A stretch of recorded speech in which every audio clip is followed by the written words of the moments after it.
ஏசாயா புஸ்தகம் 27ஆம் அதிகாரம் 4ஆம் வசனத்தை வாசிக்க கேட்போம். ஏசாயா 26:4 கர்த்தரை என்றென்றைக்கும் நம்புங்கள். கர்த்தரை என்றென்றைக்கும் நம்புங்கள். கர்த்தராகிய யெகோவா நித்திய கன்மலையாய் எல்லா வாய்களை சொல்லுங்க. நித்திய கன்மலை, நித்திய கன்மலை.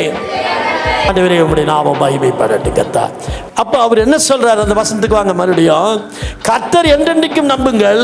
கர்த்தராகிய யெகோவா நித்திய கன்மலையாய் இருக்கிறார். அல்லேலூயா. அப்ப என்ன நித்திய கன்மலை? ஆதி காலத்தில் எப்பவுமே கடவுளுக்கு ஒரு டைட்டில்ஸ் கொடுத்து தான் ஜெபம் பண்ணுவாங்க. அவருக்கு ஒரு தலைமை வார்த்தை ஒன்று கொடுப்பாங்க. அந்த வார்த்தையில் அநேக வார்த்தை இருந்தது. ஆனால் என்ன பண்ணாங்க? மோசே தன்னுடைய 120 வருடங்கள் வாழ்க்கையில் அவன் கடைசி காலத்தில் கர்த்தரை பார்த்து சொல்கிறான், நீ நித்திய கன்மலைங்கிறான். அவரை பற்றி முழுமையாக அறிஞ்சிருக்கான். அவன் எத்தனையோ பாடுகளுக்குள்ளே போனவன். அவன் சாதாரணம் இல்லை. அவன் அரண்மனையில் சிதைக்கப்பட்டவன். அடுத்தது அவன் குழந்தையிலேயே பாருங்க நதியில் ஓட விட்டப்பட்டவன். அவன் அரசன் கையில் திருட்டுத்தனமாக வளர்ந்தவன். எகிப்துக்கிட்ட கொலை செய்துட்டு ஓடினவன். சீனாய் மலைக்கிட்ட போய் ஒளிஞ்சு நின்னவன். எவ்வளவோ பாடுகள். இத்தனை பாடுகளை அனுப்பிச்சு 15 லட்சம் பேத்தை வனாந்தரத்தில் வழிநடத்தி போய் கல்லுகளையும் முள்ளுகளையும் பார்க்காம கத்தருக்காய் ஓடினவன். கத்தரை முகமுகமாய் பார்த்தவன். ஒரு தோழனை போல பேசினவன். அவன் அனுபவிக்காத கஷ்டம் இல்லை. ஆனால் கடைசியாக அவன் அனுபவத்துக்கு அப்புறம் 120 வயதில் அவன் இந்த பூமியை விட்டு விலகி போகும் பொழுது அவன் ஆண்டவரை பார்த்து ஒரு டைட்டில்ஸ் கொடுத்தான், ஒரு தலைமைத்துவம் கொடுத்தான். நித்திய கன்மலை. அதனால தான் சொன்னான், அவர் என் கன்மலைன்னு சொன்னான். அவர் என் கன்மலைன்னு சொன்னான். அவன் 120 ஆண்டுகள் அவன் பட்ட கஷ்டமெல்லாம் பாடுகளை யோசிச்சுட்டு எல்லா இடங்களிலும் தேவன் என்னை எப்படி கொண்டு வந்தாருங்கிறத அவன் கடைசியாக அவன் சொல்லும் பொழுது அவன் சொல்கிறான், அவர் நித்திய கன்மலை. ஒரு வைத்தியம் பார்த்தா டாக்டர்னு பேருங்க. ஒரு மெக்கானிக்கில் போனீங்கன்னா அவனுக்கு மெக்கானிக்னு பேர். துணியை தைக்க கொடுப்பேன்னா அவனுக்கு டெய்லர்னு பேர். இன்னைக்கு கர்த்தர் என்னை எங்கே பார்த்தாலும் என்னை காக்கிறவர், எல்லா வகையிலையும் காக்கிறவர். எனக்கு உணவளித்து என்னை பாதுகாத்து என்னை வழிநடத்தி என்னை சுகத்தோடு பலத்தோடு நான் பாடுபடுற இடத்துல எனக்கு துணையாக இருந்து எனக்கு கரம் பிடித்து நீ போன்னு சொல்லலை, என் கையை பிடிச்சி கூட்டிகிட்டு போயினவர். எல்லாத்தையும் பார்த்து அவன் அனுபவிச்சுட்டு சொன்ன ஒரு வார்த்தை உண்டுன்னா அவருக்கு டைட்டில்ஸ், மகா பெரிய டைட்டில்ஸ் எல்லாம் சொல்லுவாங்களா. நித்திய கன்மலை. நிறைய பேர் இருக்காங்க, எல்லாரையும் நம்ம பார்க்க முடியாது. மோசே இருக்கான், தாவீது இருக்கான். தாவீதுன்னு சொன்னான் அவர் என் கன்மலை அப்படின்னா. அந்த கன்மலையை பற்றி அவன் பேசினா. கன்மலைன்னு தாவீது மட்டும் சொல்லல, இன்னும் நல்ல சீசத்துவ புத்திரர்கள்னு இருக்காங்க. அவங்கெல்லாம் அவரை கன்மலைன்னு தான் சொன்னாங்க. எல்லாம் தீர்க்கதரிசிகள் அவரை கன்மலைனாங்க. தாவீது அவரை கன்மலைன்னு சொன்னான். இந்த நித்திய கன்மலைங்கிறதுக்கு என்ன ஒரு அர்த்தம்னு சொன்னா அதை தான் நம்ம இன்னைக்கு தியானிக்க போகிறோம். அந்த காரியங்களை பெற்றுக்கொள்ள போகிறோம். உங்களுக்கும் அவர் யாராக இருக்க போறா? அவர் நித்திய கன்மலையாக இருப்பார். சொல்லுங்க, அவர் எனக்கு நித்திய கன்மலை. சரி, இந்த நித்திய கன்மலை என்ன பண்ணும்?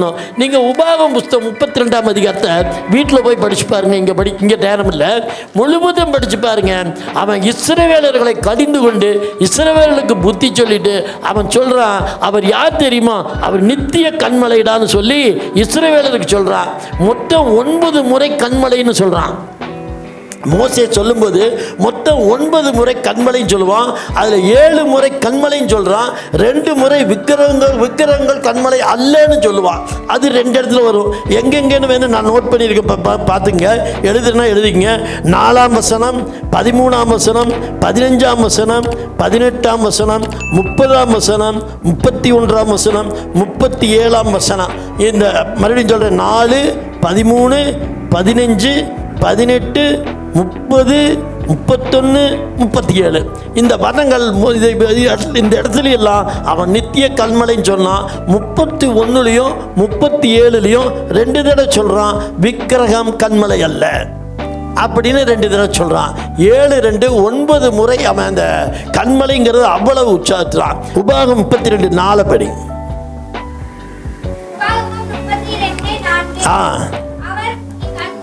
அவர் என் கன்மலை, அவர் கிரியை உத்தமமானது, அவர் கிரியை உத்தமமானது, அவர் வழிகள் எல்லாம் நியாயம், அவர் நியாயக்கேடு இல்லாத சத்தியம் உள்ள தேவன், அவர் நீதியும் செம்மையுமானவர். ஆமென் சொல்லுங்க பார்க்கலாம். அல்லேலூயா. எல்லாம் சொல்லுங்க அல்லேலூயா. சொல்லுங்க என் கண்மலைன்னு சொல்லுங்க. அவன் என் கண்மலைன்னு அவன் சொல்லி கர்த்தரை அவன் மகிமைப்படுத்தின ஒரு இடம்.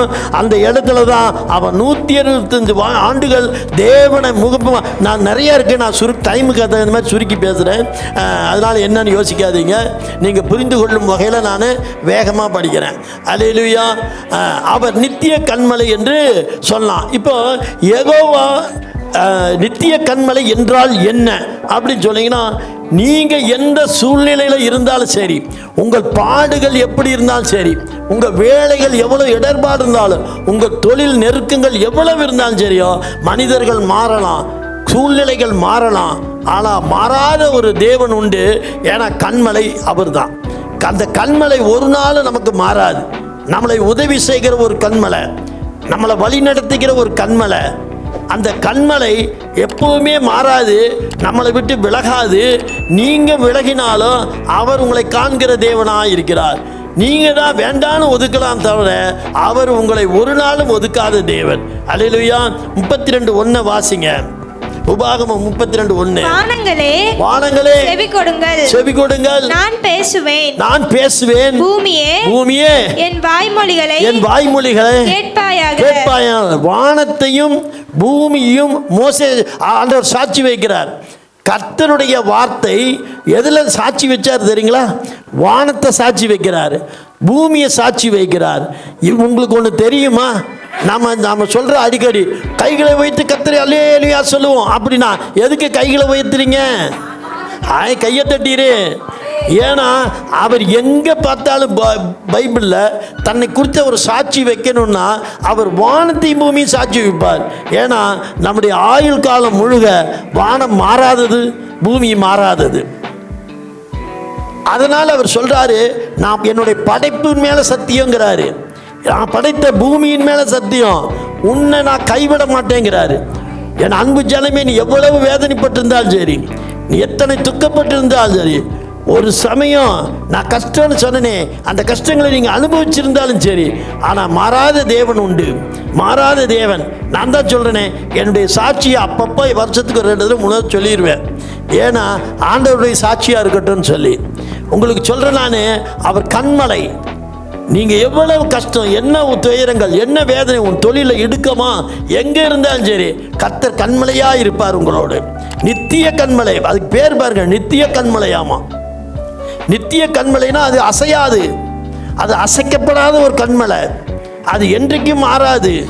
மனிதர் மாறலாம், ஏன் நீங்களே மாறலாம், பெற்றோர் மாறலாம், நண்பர் மாறலாம், மனைவி மாறலாம், சார் எல்லாம் மாறலாம். ஆனால் மாறாத ஒரு தேவன் உண்டுன்னா அவர் தான். அல்லேலூயா, அல்லேலூயா. ஏசாயா புத்தகம் 1:2 எடுங்க.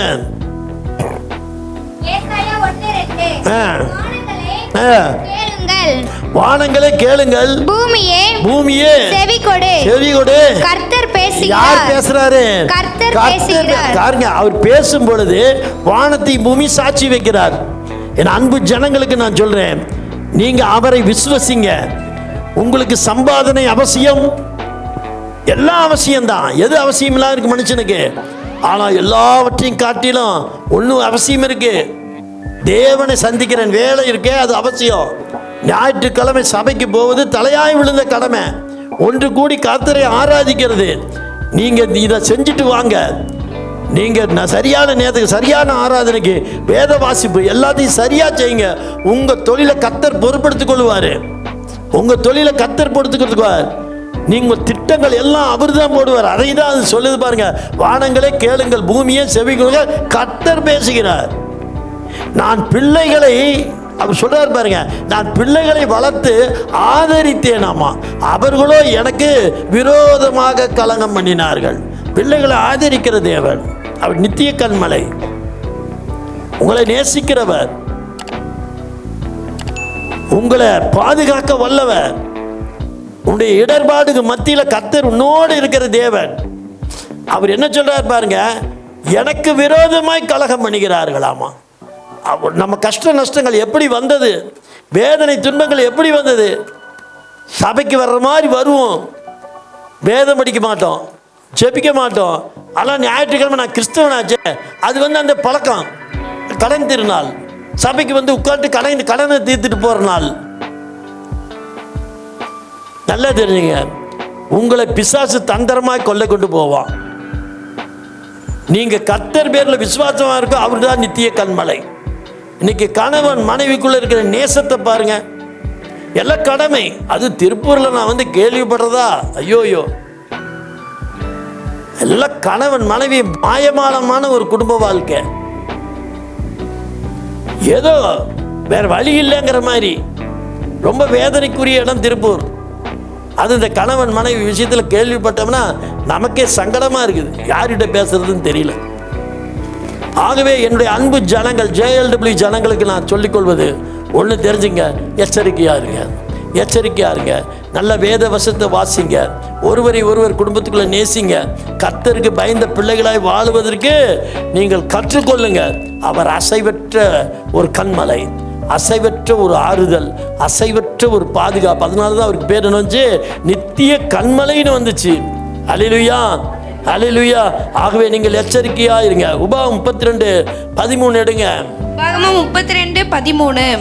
பூமியில் உள்ள உயர்ந்த ஸ்தானங்களின் மேல அவனை ஏறி வர பண்ணினார். வயலில் விளையும் பலனை அவனுக்கு புசிக்க கொடுத்தார். கண்மலையில் உள்ள தேனையும் கற்பாறையிலிருந்து படியும் எண்ணெயும் அவன் உண்ணுபடி செய்தார். பாருங்க, சாப்பிட்றத பத்தியே பேசுறாரு. இந்த வசனத்தில் அதிகமாக நீங்கள் வீட்டில் போய் படிச்சு பாருங்க, சாப்பிட்றத பற்றி தான் சொல்லுவார். ஆனால் ஒரு வசனம் கூட நான் தேடி பார்க்கல, உழைச்சி சாப்பிடுன்னு. அதுக்காக உழைக்காம இருந்துடாதீங்க. உழைச்சாதான் நீ சாப்பிட முடியும்னு ஒரு வார்த்தையும் கூட சொல்லலை. நல்லா கவனிச்சிங்க. அதனால தான் அவருக்கு பேர் நித்திய கன்மலை. அவர் நான் உனக்கு போஷிப்பேங்கிறாரு. அப்போ உனக்கு வரக்கூடிய வசதி வாய்ப்புகள், போஜனங்கள், திருப்தியான உணவுகள். சார், நான் அடிக்கடி யோசிக்கிறது, இயேசுவை சுமந்து வந்த கழுதையை தான் யோசிப்பேன். எத்தனையோ நாட்கள் அந்த மரத்தில் இருக்கிற கனியை எதிர்பார்த்துச்சு, சாப்பிட முடியல. எத்தனையோ நாள் ஒரு புடவை காஞ்சிட்டு இருந்தது, அந்த புடவையை தின்றதா கழுதை திங்குமில்ல, தெரியுமா? இன்னைக்கு யார் கழுதையை பார்த்தாங்க? எங்கே இருக்குது கழுதை? எல்லாம் மறைஞ்சு போச்சு. நாங்கள் ஸ்கூல் போகிற காலத்தில் வீதிக்கு வீதி கட்டி வச்சுருக்கோம் மண்ணானுங்க. ஆற்றுல போய் துவைச்சிட்டு வர்றதுக்கு அந்த கழுதைக்கு தான். ஆமாம், இன்றைக்கி அந்த கழுதையே இல்லை. கழுதைக்கிட்ட அந்த ரத்தத்தை எடுத்துகிட்டு போய் என்னென்னமோ செய்வாங்க, எல்லாம் இருக்குது. ஆமாம், இந்த கழுதை பைபிளில் இருக்குது பாருங்களேன். ஆனால் அந்த கழுதை நம்ம கழுதையாட்டு இல்லை, அது கிட்டத்தட்ட குதிரை மாதிரியே இருக்கும். அந்த கழுதையை பற்றி நான் யோசிக்கலை. அது எத்தனையோ நாள் இந்த மரத்தில் இருக்கிற கனியை பார்த்து கிடைக்க மாட்டேங்குது, எட்டிலாம் பார்த்துச்சு கிடைக்கல, சாப்பிட்லான்னு பார்த்துச்சு கிடைக்கல, வீட்டில் துணி காஞ்சிட்ருக்கு, ஏதோ இந்த பட்டுப்புடவை திங்கலான்னு நினச்சேன் கிடைக்கல, அவன் டவுசர் திங்கலான்னு பார்த்தா கிடைக்கல, யாரோ என்னென்னமோ போட்டு வச்சுருக்காங்க எல்லாம் திங்கலான்னு நினச்சேன் கிடைக்கல, ஒரு நாளும் கிடைக்கல. ஏங்கி தவிச்ச கழுதை, ஏங்கி தவிச்ச கழுதை.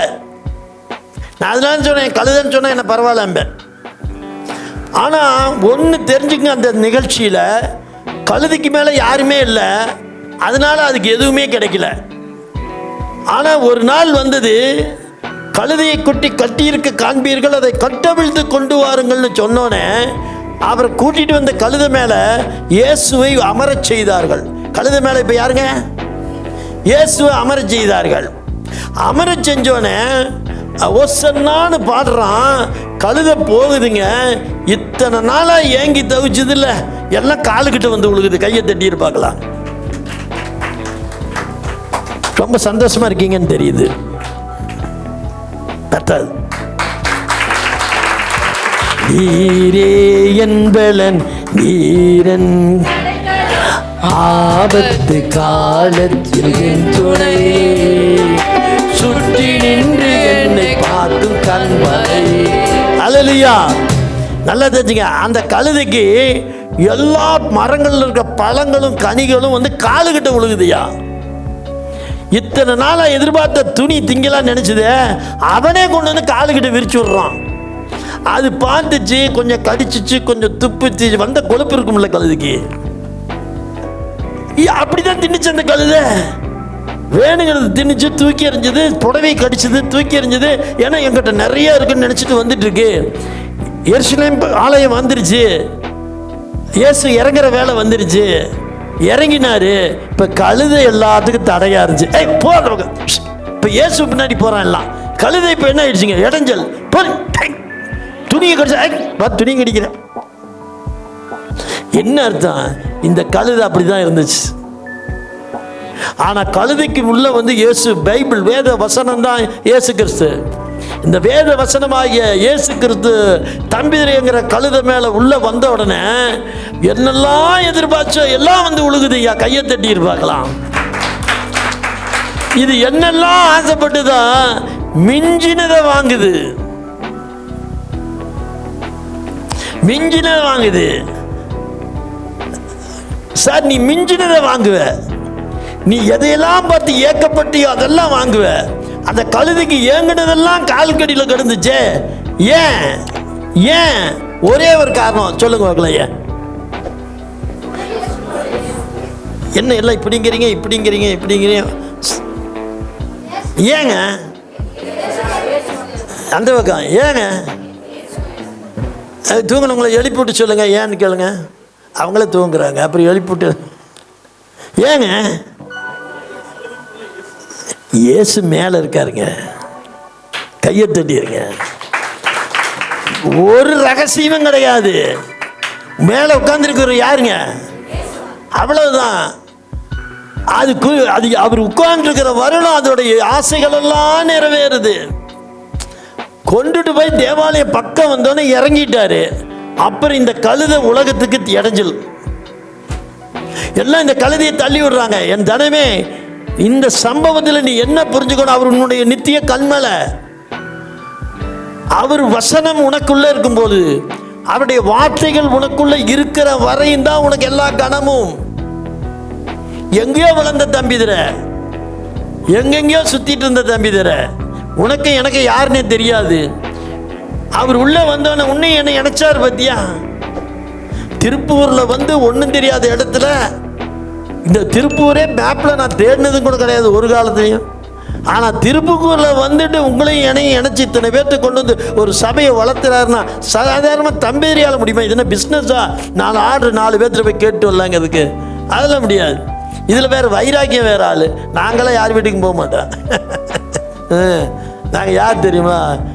நீரே என்பலன் நீரன் அடைக்கலம் ஆபத்து காலத்தில் துணை சுற்றி நின்று என்னை காக்கும் கண்மலை. ஹல்லேலூயா. அதனால நாங்கள் அவரையே நோக்கி பார்க்கிற ஆளுங்க. கொண்டு வந்தார் பாருங்க, ஜனங்களை கொண்டு வந்தாருங்க. ஏன்? கழுதை உள்ள இருக்குது. அவர் சொல்றாரு, பாலும் தேனும் ஓடுகிற ஒரு தேசத்துக்கு கூட்டிட்டு போவேன்னு சொன்னார்ல. நான் ஏற்கனவே விளக்கம் கொடுத்துருக்கேன். வசனங்கள் நிறையா இருக்குது, டைம் பத்தல. பாலும் தேனும் ஓடுதுன்னா, நான் ஒரு சரித்திர புஸ்தகத்தை படித்தேன். அந்த சரித்திர புஸ்தகத்தில் என்ன சொல்லுது அப்படின்னா, ஆக்சுவலி இஸ்ரேலுக்குள்ள பாலே கிடையாது. தேனே கிடையாது. மலைப்பகுதிகளில் தேன் எடுப்பதுங்கிறது ரொம்ப கஷ்டம். சரி, இந்த தேனை அவர் சொல்கிறாரு, பாலும் தேனும் ஓடுகிற தேசத்தை உனக்கு தரேங்கிறார். இந்த பாலும் தேனும் ஓடுனா நல்ல மலர்கள் இருந்தால் தானே தேன் வரும். அப்போ இந்த மலர்களே வளராத ஒரு பூமியாக இருக்குதே, அதில் எப்படி தேன் எடுக்க முடியும்? பார்த்துங்க, தேவன் சொல்கிற தேன். ஏன்னா கண்மலை மேலே தேன் விளையாது, மலை மேலே தேன் விளையாது.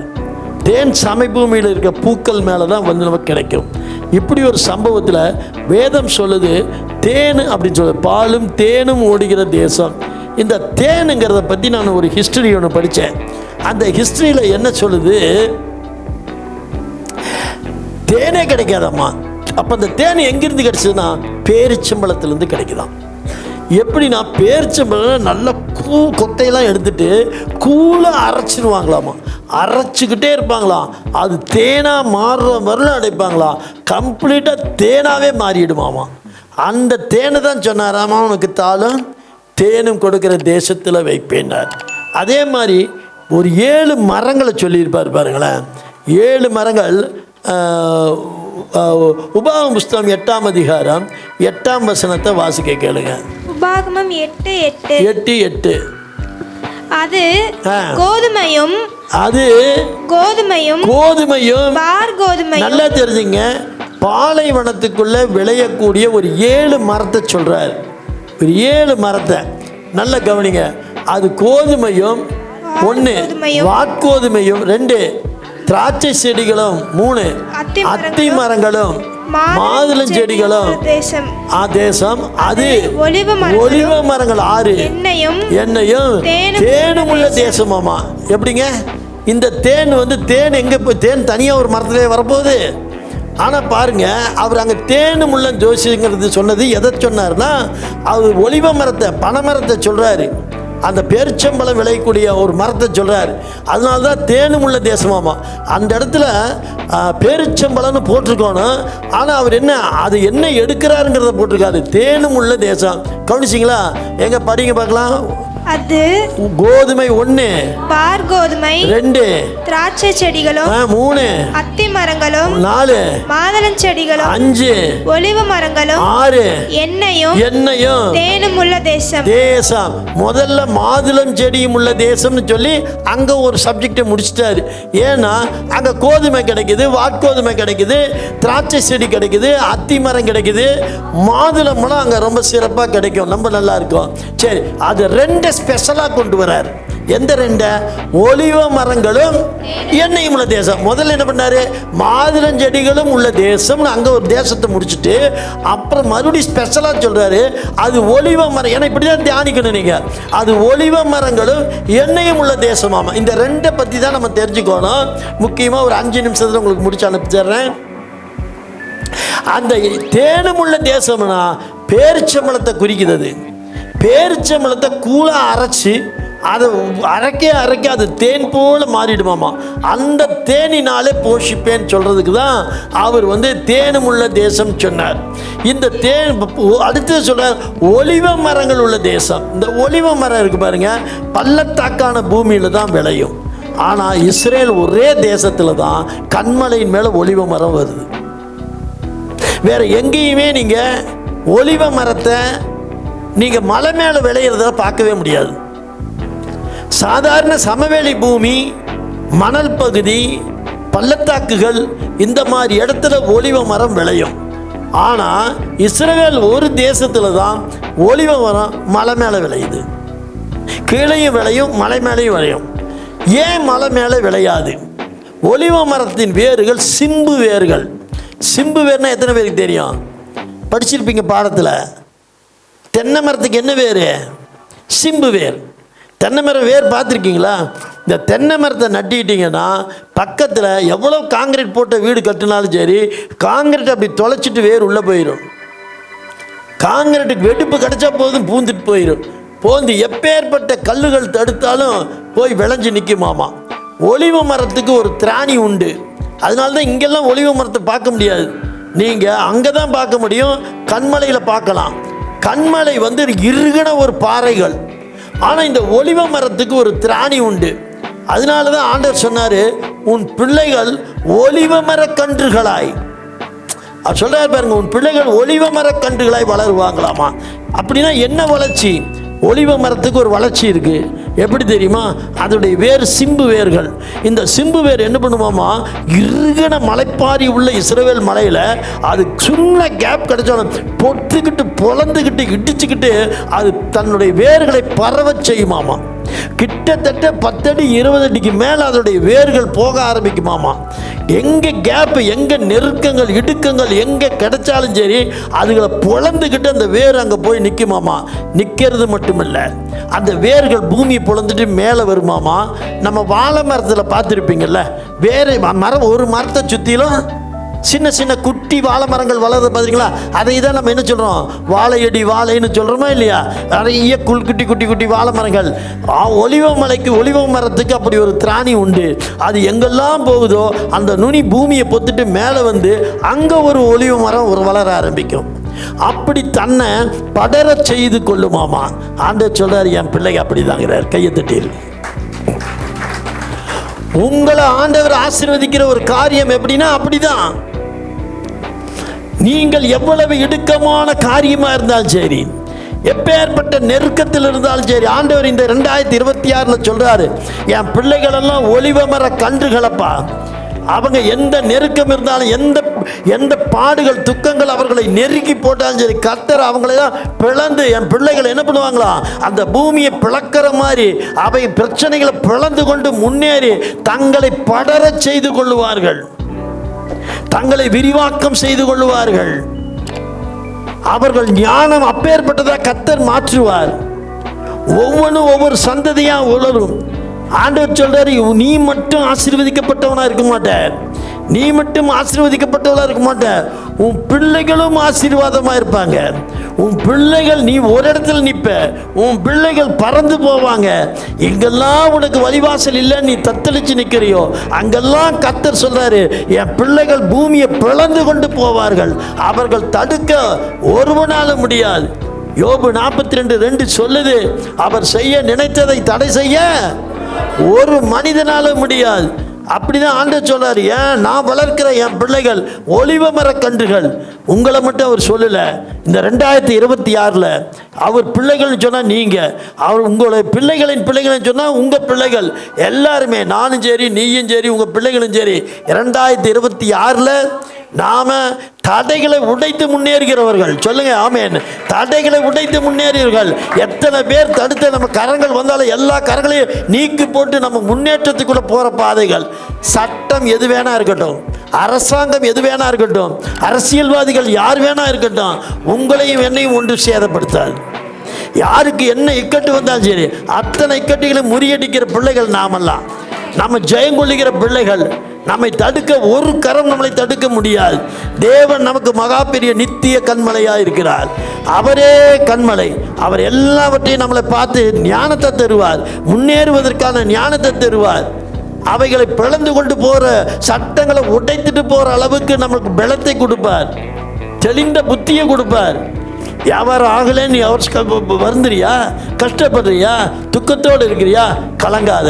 இன்னைக்கு சொல்றார் இந்த வாக்கு தத்தம் ஏசாயா 41:10, இந்த வருடத்தின் தொடக்கத்தையே சொல்லாது, நீ பயப்படாத, நீ பயப்படாத, நான் உன்னோடு இருக்கிறேன், என் நீதியின் கரத்தினால் உன்னை தாங்குவேன்னு சொன்ன தேவன் இப்ப சொல்றாரு, நீ ஒலிவ மர கன்றுகளைப் போல, ஒலிவ மரத்தின் வேர்களைப் போல கர்த்தர் கண்மலையை உடைச்சு நீ பிளந்து கொண்டு சந்து பொந்து எங்க கிடைச்சதோ பாதை கிடைக்காத இடத்துல பாதையை உருவாக்கி நீ முன்னேறவர். பாதை இல்லை என்று வருந்தாதே, பாதையை உனக்கென்று நீ உருவாக்கி வளரக்கூடிய பிள்ளைகள் தான் தேவனுடைய ஒலிவ மரக்கன்றுகள். அதுக்கு என்ன காரணம் தெரியுங்களா? அவர் நம்மளது நித்திய கண்மலை. எத்தனை பேர் விசுவசிக்கிறீங்க? இந்த ஆண்டு நீங்க எல்லா தடைகளை உடைப்பீங்க. இந்த ஆண்டு இதுவரை என் வியாபாரத்தில் முன்னேற்றம் இல்லைன்னு நினைச்சவங்களாம் இந்த ஆண்டுல கர்த்தர் முன்னேறும்படியாய் செய்வார். உனக்கு கிடைச்ச வாய்ப்பு, வேருக்கு எங்க சந்து கிடைச்சாலும் அந்த சந்தை அப்படி விளக்கிட்டு போயிடும். உள்ள உனக்கு வாய்ப்பு கிடைச்சா போதும், அந்த வாய்ப்பை பிடிச்சிட்டு நீ முன்னேறக்கூடியவா. வாய்ப்புகளை உருவாக்குகிற தேவன். எதை குறித்து கவலைங்காதீங்க. இந்த ஆண்டில் நீங்கள் பயப்படாதீங்க, கர்த்தர் உங்களோடு இருக்கிறார். இந்த வாக்கு தத்தமும் தான் ஏசாயா 41:10 இந்த ஆண்டில் சொல்றாரு, நான் என் நீதியின் கரம் உன்னை தாங்கும். ஏன்னா அவர் நித்திய கண்பலை. என் பிள்ளைகளுக்கு சொல்கிறேன், படிக்கிற பிள்ளைகளுக்கு சொல்கிறேன், வருகிற 10th எக்ஸாம் பிள்ளைகளுக்கு சொல்கிறேன், +2 எக்ஸாம் எழுதுகிற பிள்ளைகளுக்காக நான் சொல்கிறேன், கர்த்தர் உங்களோடு இருப்பாராக. நீங்கள் பயப்படாதீங்க, நீங்கள் திடன் கொள்ளுங்க, நீங்கள் தைரியமாக இருங்க. விசேஷித்த ஞானத்தை கொடுப்பார். விசேஷித்த ஞானம், விசேஷித்த புத்தி, விசேஷத்தை தெளிந்து. நீங்கள் என்னங்க படிக்கிறீங்க? நான் இன்னுமே படித்து நான் இன்னுமே எக்ஸாம் எழுதிட்டு இருக்கேங்க. கேள்விப்பட்டிருக்கிறீங்களா? எனக்கு மெசேஜ் எடுக்கிறதுக்கே ஒரு வாரம் ஆகிடுங்க. நான் சாதாரண மேலாப்பில் 4 வசனத்தை பார்த்து டக்கு டக்குன்னு பார்த்துட்டு போக மாட்டேன். நான் உடனே இது உண்மையா ஹிஸ்ட்ரியை பார்ப்பேன், அது உண்மையா ஃபிலாசபியை பார்ப்பேன், அது உண்மையா வேற பைபிளில் பார்ப்பேன். டவுட் வந்துச்சுன்னா 5 ரெஃபரன்ஸ் பார்ப்பேன். வாங்க, அதுலேயும் கூட யாருக்கும் ஒரு இந்த எக்ஸாக்டட் பைபிளாக இன்னொன்று கொடுத்தேன்னு நினைக்கிறேன். 2 இருந்ததுன்னு உனக்கு கொடுத்துட்டேன். எல்லாம் தேடி பிடிச்சி வாங்கினேன். சும்மா மெசேஜ் கொடுக்க முடியுமா? அதில் போய் எல்லாத்தையும் சொல்லி சொல்லுவான், ஒன்றுமல்ல, அவர் இந்த வசனம் நான் விட்டுட்டேன் உங்களுக்கு. அவர் பூமியிலேருந்து உங்களை ஏறி வர பண்ணுவாராம். நீங்கள் பைபிளில் எங்கே பாருங்கள், அவர் ஏறி பண்ணுவாராமா, ஏறி வர பண்ணுவார். எங்கேயுமே உங்களை கீழே தள்ளுற தேவன் அல்ல. இதே போல் சொல்கிறாரு, எருசலேமுக்கு உங்களை நான் ஏறி வர பண்ணுவேன். நீங்கள் பைபிளை இனிமேல் போய் படித்து பாருங்கள். எருசலேமுக்கு உங்களை ஏறி வர பண்ணுவாராமா. என்னடா அது, எருசலேம் ஏறி வர பண்ணுவாரா? அப்போ எருசலேம் என்ன அவ்வளோ உயரமா? அவ்வளோ உயரமா? பெத்லகேமிலிருந்து உயரமா? இஸ்ரேலுக்குள்ள அதான் உயரமா? அப்போ உலகத்துக்கே உயரமா? உடனே ஓடி ஹிஸ்ட்ரிக்குள்ள எது ஏன் உயரம்னாக்கா எவரெஸ்ட்டுங்குது, எது ஏன் உயரம்னா வேற எதுங்குது. சரித்திரம் சொல்லுது எல்லா இடத்துலையும் அது உயரம் இது உயரம். இட்டாலியில் அரவரத் மலை உயரம், இதெல்லாம் உயரங்குது. ஆனால் தேவன் சொன்ன எருசலேம் உயரம் இல்லை. ஆனால் பைபிள் பாருங்க என்ன சொல்லுதுன்னு, உன்னை எருசலேமுக்கு ஏறி வர பண்ணுவார் அப்படின்னா, தமிழ் பைபிளில் போய் படித்தேன் நான். ஸ்தானங்களில் இங்கே இருக்குல்ல, அதான் இங்கே இருக்க, பூமியில் உள்ள உயர்ந்த ஸ்தானங்களின் மேல் அவனை ஏறி வர பண்ணினார். ஏறி வரணும்னா என்ன அர்த்தம்? உயரமாக இருந்தால் தானே. ஆனால் நல்லா தெரிஞ்சுங்க என் அன்பு பிள்ளைகள், பைபிளை படிக்கும் போது திணறாதீங்க. எருசலேம் உயர்ந்த ஸ்தலம் கிடையாது, எருசலேம் உயர்ந்த ஸ்தலம் கிடையாது. ஆனால் அவர் சொல்கிறார் ஏறி வர பண்ணுவேன். இன்னும் சில வசனங்களில் ஐ வில் பிரிங் ஹிம் அப், அப்புறம் இன்னொரு இடத்துல கோ அப், மேலே போ, ஐ வில் பிரிங் ஹிம் அப், அவனை மேலே கொண்டு வருவேங்கிறாரு. இந்த எருசலேம் உயரம் கிடையாது. ஆனால் ஆவிக்குரிய ரீதியாக அகல தேசத்தை காட்டிலும் எருசலேம் உயர்ந்தது. அதனால்தான் இஸ்ரவேல் ஜனங்கள்கிட்ட சொன்னார், உன்னை நான் ஏறி வர பண்ணுவேன். அப்போ இந்த ஆண்டில் கர்த்தர் நான் சொல்கிறேன் உங்களை ஏறி வர பண்ண செய்வார். அப்படின்னா என்னங்க, உங்கள் ஆவிக்குரிய வாழ்க்கையில் உங்களை ஏறி வர பண்ணுவார், உங்களை உயர்ந்த ஸ்தலத்தில் கொண்டு வருவார். ஆமாம், அவர் சொல்ல பாரு, கண்மலையில் தேனை கற்பாரிகளிருந்து வடியும் எண்ணெயையும் அவன் உண்ணும்படி செய்வேன். சார், நீங்கள் பிழைக்கிறதுக்கு அவர் என்ன சொல்கிறாரு, நான் ரத்தம் சிந்தியிருக்கேன், அதை கொண்டு உன்னை உண்ண செய்வேன், அதை கொண்டு உன்னை போஷிப்பேன். இந்த ஆண்டில் தெளிவாய்க்கிங்க, தெளிவாய்க்கிங்க. 2026 ஒரு abundant blessing which could not be stopped anybody, யாராலும் நிறுத்த முடியாத ஒரு ஆசீர்வாதம். நல்லா தெரிஞ்சுக்கிங்க. இந்த ஆண்டில் அவர் 2026 சொல்கிறேன், அவர் எனக்கு கண்மலை. சொல்லுங்கள், அவர் எனக்கு கண்மலை. அந்த கண்மலை உங்கள் போஷிக்குமாமா. எங்கிருந்து போஷிக்கும் தெரியலையே. உழைக்கணும்னு எந்த வசனமும் இல்லை. வீட்டில் போய் 32 அதிகாரத்தை பிடிச்சி பார்த்துங்க, எங்கேயாவது உழைக்க சொல்லாரா? உழைக்கவே சொல்ல. ஆனால் அதிகாரம் முழுவதும் சொல்கிறாரு, உன்னை நான் போஷிப்பேன். அது எப்படிங்க? அந்த தேனு, இந்த தேனு, இந்த உணவு, இந்த ஒளிவு எண்ணெய், அந்த ஒளிவு, சும்மா எல்லாம் காஸ்ட்லி ஃபுட்டாக சொல்கிறாரு, எல்லாம் காஸ்ட்லி. இந்த 2026 உன்னையும் சரி என்னையும் சரி, நீ விசுவசிச்சா உனக்கு, நான் எனக்கு நான் விசுவசிக்கிறேன். உயர்ந்த ஸ்தானங்களில் என்னை ஏறி வர பண்ணுவார். என் ஆவிக்குரிய வாழ்க்கை உயர்ந்த ஸ்தானத்தில் இருக்கும். நான் என்னுடைய போஜனங்கள் எப்படி இருக்குன்னு கணக்கு போட்டு பாருங்க. அவர் சொல்றாரு, பண்ணி வயலில் விளையும் பலனை அவனுக்கு புசிக்க கொடுத்தாராமா. அவனா எடுத்து சாப்பிட்டுக்கோன்னு சொன்னாரா? அவனுக்கு கொடுப்பேங்கிறாரு. நல்ல காதில் வாங்கிக்கோ. இந்த வருடத்தில் அதிகமான வேத வசனங்கள், வேதம் சொல்லுது, என்னுடைய உபதேசின் மலையில் நீங்கள் நனைந்து கொள்ளுங்கள். உபதேசம் என்னும் மலை, இந்த சத்தம், கர்த்தருடைய சத்தம், கர்த்தருடைய வார்த்தை, இதை காதில் உள்ள விடு, உள்ள விடு, கேட்டுக்கிட்டே இரு. வாங்க கேளுங்க, வாங்க கேளுங்க, வாங்க கேளுங்க. சங்கீதக்காரன் சொல்லுவான் தெரியுங்களா, என்ன அவருடைய சத்தியத்தை விலைக்கு வாங்காமலும் சங்கீதக்காரனா, நீதிமொழிகளா, அதை வாங்கு அதை விற்காதேன்னு வருமே. சத்தியத்தை வாங்கு. யாரு இல்லை, இங்கே தூர குரல் கேட்டுச்சு நீதிமொழிகள்னு. நீதிமொழிகள் 23 வாசிங்க. சத்தியத்தை வாங்கு. இப்போ வசனத்தில் நீங்கள் எப்பவுமே ஒன்று தெரிஞ்சுக்கணும். 2 விஷயம் 2 பேருக்கு சொல்கிறாரு. என்ன கவனிங்க, ஆமேன்னு சொல்லுங்க. ஒரு 2 விஷயத்தை சொல்றாரு, 2 பேருக்கு சொல்றாரு. திருக்குறள் 2 அடிகளாரை விட ரொம்ப அற்புதமானவர் நம்ம ஆண்டவர். அவர் சொல்றாரு, சத்தியத்தை வாங்கு, அதை விற்காதே. அப்படியே ஞானத்தையும் உபதேசையும் புத்தியத்தையும் வாங்கு, அதை விற்காதேன்னு சொன்னாரா? ஹலோ, சத்தியத்தை வாங்கு. இப்ப 2 பேருக்கு 2 சொல்றாரு, எனக்கும் சொல்றாரு, உங்களுக்கும் சொல்றாரு. என்ன சொல்றாரு தெரியுங்களா? விற்காத. நான் இன்னைக்கு பிரசங்கம் பண்ணுவேங்க, இந்த பிரசங்கம் உங்களுக்கு ஆசீர்வாதமா இருக்கும் போது வர்றவங்க எல்லாம் ஒரு 500 ரூபா 1000 ரூபா போட்டு போங்க. விற்காத. அதே சமயத்தில் உங்கள்கிட்ட கொடுக்காதேன்னு சொல்லல. நல்லா கவனிக்கிறீங்களா? என்ன சொல்லியிருக்கு? வாங்கு. உங்களுக்கு என்ன சொல்லியிருக்கு? வாங்கு. வாங்குன்னா அதோடைய அர்த்தம் என்ன? கடைக்கு போய் மஞ்சத்தூள் வாங்கிட்டு போகலாம் அப்படின்னா நீங்கள் என்ன அங்கே போயிட்டு எங்கள் அம்மா மஞ்சத்தூள் நான் கேட்பீங்க. என்ன கேட்பீங்க? காசை கொடுத்து. வாங்குனா என்னதான்? கொடுத்து வாங்குறது. அதான் வாங்கு. நீங்கள் காணிக்க போடணும். நீங்கள் உபதேச மலைக்கு நீங்கள் இப்போ எல்லா உரங்களை போடணும். அந்த உபதேசம் வளருவதற்கான உதவிகள் நீங்கள் செய்யணும். சபையை நீங்கள் வளர்த்தணும். அங்கே அதான் அப்படி அர்த்தம். சத்தியத்தை வாங்கு. நீ வாங்குடா காசு கொடுத்து. நாங்கள் தான் தரமாட்டோம், காணிக்க தரமாட்டோம். அவர் தெளிவாக சொல்லிட்டாரு. சத்தியத்தை ஒரே வரியில் முடிச்சிட்டாரு. வாங்கு, அதை விற்காது. விற்காதுங்கிறது எனக்கு, காசு கொடுத்து வாங்கிக்கணும் உனக்கு. அதை சொன்னவர் அடுத்து சொல்றாரு, அப்படியே ஞானத்தையும் உபதேசத்தையும் வாங்கினாரு, அதை விற்காதுன்னு சொல்ல. அப்போ உபதேசம் வாங்கக்கூடிய ஒரு காரியம். ஞாயிற்றுக்கிழமை சபைக்கு வாங்க, 52 வாரங்களும் வாங்க. கர்த்தருடைய உபதேசம் என்னும் மலையில் நினைங்க. கேட்டுக்கிட்டே இருங்க, கேட்டுக்கிட்டே இருங்க.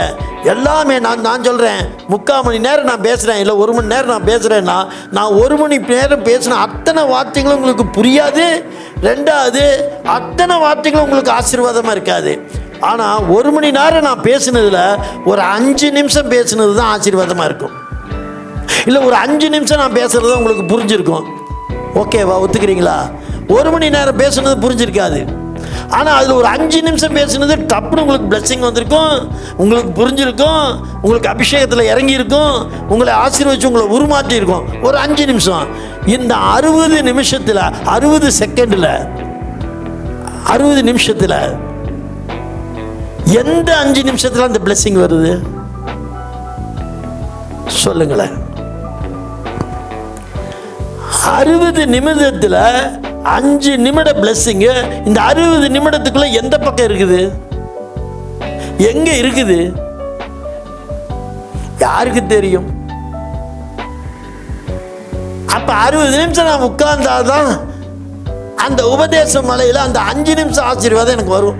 அது எங்க வேணா வரலாம். உட்கார்ந்து ஆரம்பிச்சோனையும் வரலாம், ஆசீர்வாதம் உபதேசம் முடிக்க போகையினே வரலாம். அதனால என் அன்பு பிள்ளைகளுக்கு நான் சொல்றேன், தேவனுடைய வார்த்தையின் உபதேசத்தை கேட்டுக்கிட்டே இருங்க, கேட்டுக்கிட்டே இருங்க, கேட்டுக்கிட்டே இருங்க. கேட்டுக்கிட்டே இருக்கும்போது நீங்கள் சுத்திகரிக்கப்படுவீங்க. நான் ஏற்கனவே சொன்ன விஷயம் மறுபடியும் நான் சொல்கிறேன். இந்த சித்த வைத்தியத்தில் போனீங்க அப்படின்னா சித்த வைத்தியர் பார்த்துருவார். எல்லாம் பார்த்துட்டு அவருடைய மருந்து தொடங்கணும். ட்ரீட்மெண்ட் நீங்கள் கரெக்டாக வருவீங்களா? வரேன். கரெக்டாக நான் சொல்கிறதெல்லாம் ஃபாலோ பண்ணுவீங்களா? ஃபாலோ பண்ணுறேன். அப்போ நீங்கள் ஒன்று செய்யுங்க. நான் சொல்கிற முதல்ல ஒரு மருந்து எடுத்துங்க. அந்த மருந்து கொடுப்பாரு எழுதி. அந்த மருந்துக்கு பேர் என்ன தெரியுமா? Cleansing tablet. அதுக்கு பேர் கிளின்சிங் டேப்லெட்டு. அதாவது சுத்திகரிக்கிற மாத்திரையாமா. அந்த மாத்திரையை முதல்ல சாப்பிட்டா அலோபதி மாத்திரையுடைய பவர்லாம் இருக்குது பார்த்தீங்களா, அதை எல்லாம் சுத்திகரித்து க்ளீன் பண்ணி அந்த பவரெல்லாம் எலும்பு நரம்புலேருந்து எல்லாத்தையும் எடுத்துரு வடிகட்டி எல்லாம் போனோன்னு இப்போ என்ன பண்ணுவார்? சித்தவர்த்தத்தை கொடுப்பார். நீங்கள் உபதேசம் என்னும் மலையில் நினையும் பொழுது கர்த்தருடைய வார்த்தை உங்களை என்ன பண்ணுது தெரியுமா? கிளின்சிங் பண்ணுது. அப்படின்னா என்னதான்? சுத்திகரிச்சுக்கிட்டே இருக்கும். வசனம் உள்ள போக போக வர என்னை சுத்திகரிக்கும் போது நான் செய்வதெல்லாம் வாய்க்கும். அவர் நித்திய கன்மலை.